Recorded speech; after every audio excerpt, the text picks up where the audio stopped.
Hello students, welcome to the commerce club. Accounting terminology को आगे continue करते हुए आज हम तीन टर्म्स करेंगे which are expense, stock and transaction.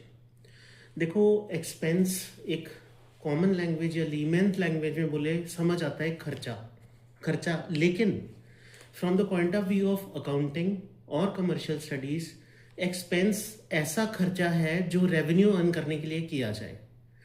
Cost और sacrifice incurred for earning revenue.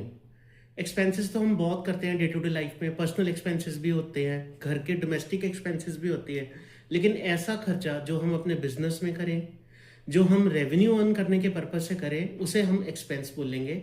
इसको ऐसे भी लिखा जा सकता है, it is the monetary value of inputs और रिसोर्सेज कंज्यूम्ड। जो भी इनपुट्स हैं, जो भी रिसोर्सेज हम यूज कर रहे हैं अपने बिजनेस में रेवेन्यू अर्न करने के लिए, उसे हम एक्सपेंस कहेंगे। अगर मैं इनपुट्स का एग्जांपल दूं तो एक छोटा सा एग्जांपल, बहुत इजी सा एग्जांपल है raw material. It is an input. Only when we have raw material हम उससे फिनिश गुड बनाएंगे, उसको सेल करेंगे मार्जिन पे, तो हमें रेवेन्यू आएगी। So I hope it is clear. The next term is stock. Stock क्या है? ऐसे गुड्स लाइंग अनसोल्ड, जो बिके नहीं है, जो अनसोल्ड पड़े हैं ऑन अ पर्टिकुलर डेट। ऐसा नहीं है कभी भी, on a particular date, I means that is balance sheet date. जिस डेट को हम अपनी बैलेंस शीट प्रिपेयर करेंगे, आगे आप जब प्रैक्टिकल करोगे तो आप बनाओगे, उस दिन जो स्टॉक हम कंसिडर करते हैं, इवेल्युएट करते हैं, बताने लगा हूं इवेल्युएट कैसे करना है स्टॉक को। गुड्स लाइंग, उस दिन जो अनसोल्ड गुड्स लाइंग होंगे उसे हम स्टॉक बोलेंगे। देखो स्टार लगा हुआ है, वैल्यूड एट, ये आपने प्रिंसिपल है, इसको स्टॉक का प्रिंसिपल बोलते हैं। क्या प्रिंसिपल है? The stock is always valued at cost और market price whichever is less. Example देता हूं, हमारी एक ट्रांजेक्शन दी गई है हमारी बुक्स ऑफ अकाउंट में कि closing stock at the end of the year is valued at 15,000 and the market price of which is 20,000। सो इसमें क्लोजिंग स्टॉक की वैल्यू क्या दी गई है? 15,000, और मार्केट वैल्यू दी गई है 20,000। तो हम बैलेंस शीट में या बुक्स में कौन सा स्टॉक रिकॉर्ड करने वाले हैं? कॉस्ट और market price whichever is less. इसका मतलब है कि हम 15,000 वाला स्टॉक वैल्यूएशन उठाएंगे।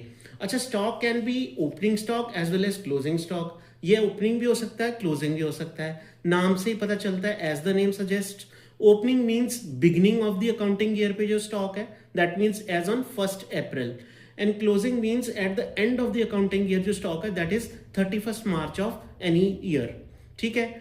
अब जो स्टॉक है वो रॉ मटेरियल की फॉर्म में भी हो सकता है, वो सेमी फिनिश्ड को भी हम स्टॉक कह सकते हैं, फिनिश्ड को भी हम स्टॉक कह सकते हैं।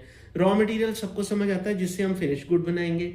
सेमी फिनिश गुड्स वो होते हैं, हो सकता है हमारा काम ऐसा हो जिसमें हम सेमी फिनिश गुड को फिनिश करते हैं और फर्दर मार्जिन पे सेल करते हैं। और if we are doing trading also, तो हम फिनिश गुड ही परचेज करके उसको मार्जिन पे सेल करते हैं रेवेन्यू अर्न करने के लिए।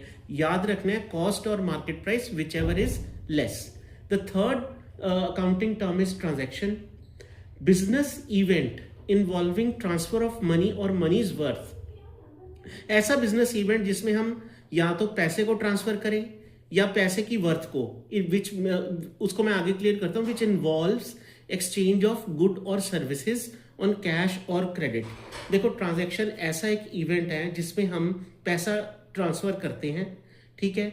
अगर पैसा नहीं है तो गुड्स एक्सचेंज करेंगे या कोई सर्विसेज रेंडर करेंगे जिसके बदले में हमें पैसा मिलेगा, या क्रेडिट पे भी दी जाती है। हम बिजनेस में मेनी टाइम्स जो ट्रांजैक्शन है, जो सेल्स है, जो परचेज है एंड सो ऑन, किसी भी तरह की ट्रांजैक्शन हम क्रेडिट पे भी कर सकते हैं। तो ये तीन टर्म्स आपने याद रखनी है।